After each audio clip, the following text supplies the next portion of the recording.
If you have been working in leather goods for a short time, maybe you have a couple products under your belt in your collection, and you're looking to kind of level up and improve um, the finer points of your work, I've got some tips and tricks on how you can do that. The first thing I would suggest is working on your cut quality. So typically when people start off, you're hand cutting out your pieces, maybe with something like that, a box cutter or an X-Acto knife. X-Acto knives can still be great, but thinking about, getting something like a claw knife can be a little bit of an upgrade. If you're still hand cutting, definitely want to do a rotary cutter and a straight edge. And then from there, really the bigger upgrade is going to be using dies, getting dies made of your pattern pieces to cut out, because you're going to get a great cut every single time. Of course, I wouldn't get dies made unless you've got a great seller on your hands, because they can be very expensive, but they for sure will upgrade the look of your bag just by having perfectly cut edges. The next thing you can really think about is your designs themselves. A lot of people will start off by doing like totes or wallets, lots of straight cuts, thinking about more of like the actual shape of your bag piece. So like, yes, this is kind of a tote design I'm working on, but it's got these nice angles to the bottom, nice curves to my pocket, things like that. Thinking about other ways that can make it look a little bit more professional than just a square tote.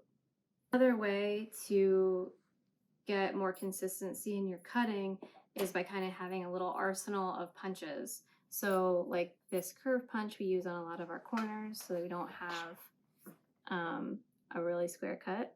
Use this guy all the time. You want that one? Or for punching holes. This one still has leather in it.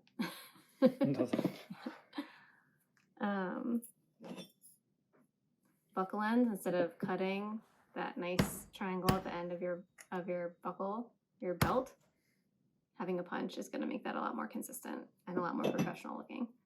Adding your logo to your bag, if you haven't done that already, is another thing to consider. It's all about, one, the design of your logo and how professional that might look, and then two, where you place the logo. Is it hidden? Is it on the back? Is it on the front and really prominent? There's lots to consider when it comes to a logo. A good logo shouldn't take away from your design, but add to it. Okay, and another thing to consider when kind of like trying to up your design of your bags is all about the closures. So, meaning like a button stud, which is perfectly fine, but can come off a little bit more crafty versus like a turn lock or a hidden magnet, something like that. So there's considering the closures and how professional they may or may not make your item look is something to consider. Okay, and then just like the logo, a closure should really enhance your design if it's something that's featured on the bag, and not take away from it. The next thing we're going to talk about, which is probably going to make the biggest impact in upping your design on your bag, is going to be edge work. So working on your edge work is really going to make your bag look a lot more professional. The first thing you want to do when finishing the edges on a bag is going to be to sand your edges. Even when you glue really precisely those edges together, they're never going to line just perfectly, so you're going to want to sand those edges down so it's nice and flat. When I sand my edges, the thing I'm really looking for is, one, I'll run my finger along the edge and make sure it feels like one flat surface, and then two, along like the corner of both edges, you should feel a lip that comes up from you sanding everything smooth. And how you take care of that lip is the next part. I will say that investing in a really great beveler is going to be key. You use a beveler all the time, and if you're using one that's not really sharp, it's not going to get you consistent results, and two, your hand is going to hurt. Bevelers come in lots of different sizes, so you might want to try different sizes and see how much of the leather you want to take off of your corner to get the desired look you're going for. We started with a beveler that, I'm going to be honest, wasn't the highest quality and eventually upgraded to a Palo Santo edge beveler. Highly recommend these. They are a little bit more expensive, but they really just do an amazing job. Also, you can get you can take the blade and actually send it back to get resharpened, which I think is really nice. We actually started with bevelers that took a lot more off the edge, and we realized that we actually like taking a lot less off the edge. So the size that we use for Palo Santo is the 1 plus. Now you're in the process of taking your bag from a raw edge to a finished edge. So like I said before, you're gonna sand that edge down so it's nice and smooth, and you've got a really smooth edge, and you've got that lip that kind of comes out of each side.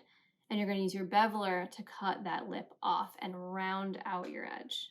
Rounding the edge is going to give your bag a lot more of a nice tactical feel when you're wearing the bag, so it's not rubbing up against somebody and creating something uncomfortable. Also, it's just going to create a better surface for you to apply whatever you're going to do for your final step in finishing your edges. Okay, once you've beveled your edges, the next step is going to be burnishing your edges. So there's lots of different ways you can do that. You can have a machine that you use to burnish your edges, or you can do it by hand. I personally love having our burnishing machine. It makes the edges really nice and smooth, and I have to burnish quite a bit. So using a hand beveler, I'd have one really strong arm, I guess. So burnishing your edges, what it's going to do is take what now is kind of like a little bit of a ragged edge, and it's going to smooth all the fibers of the leather in one direction.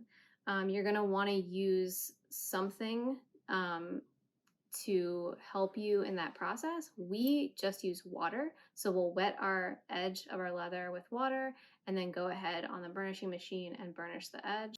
For edge finishing and using the burnisher, you can use toconol, water, beeswax, and finally you'll want to seal that up with something, and you might want to use an edge paint or a dye.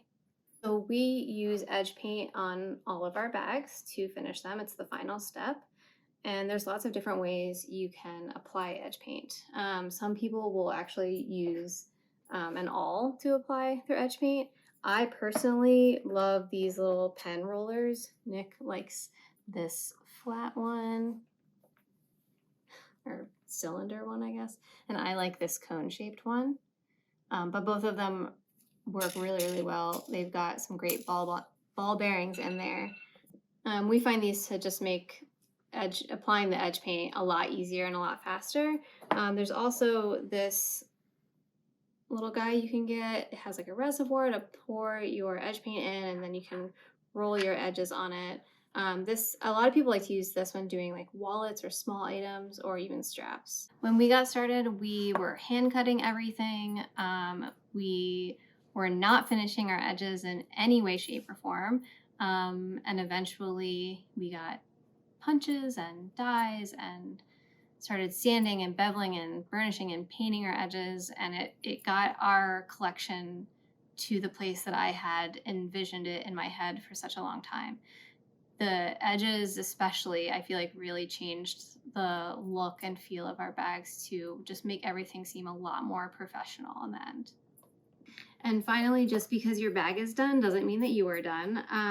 How you present your bag, how it's going to look when the person opens the package that comes in the mail is super important. So we always have our business card and a postcard that has some more information on it, and every one of our bags comes with a dust bag, and we've got boxes that have either our logo on the tape or our logo on the box, depending on the situation. So really thinking about how your bag is presented in the final form when someone purchases it is really important and can really change the way someone feels when they open that box for the first time. And especially for companies like us, we're direct to consumer, there's no middleman in between that. And so how our package arrives to someone is super important. A lot of these tips might seem super obvious, but for us, it took a long time for us to get to that point. So I hope that this was helpful to someone out there and can help you get your leather work up to the next level of professionalism.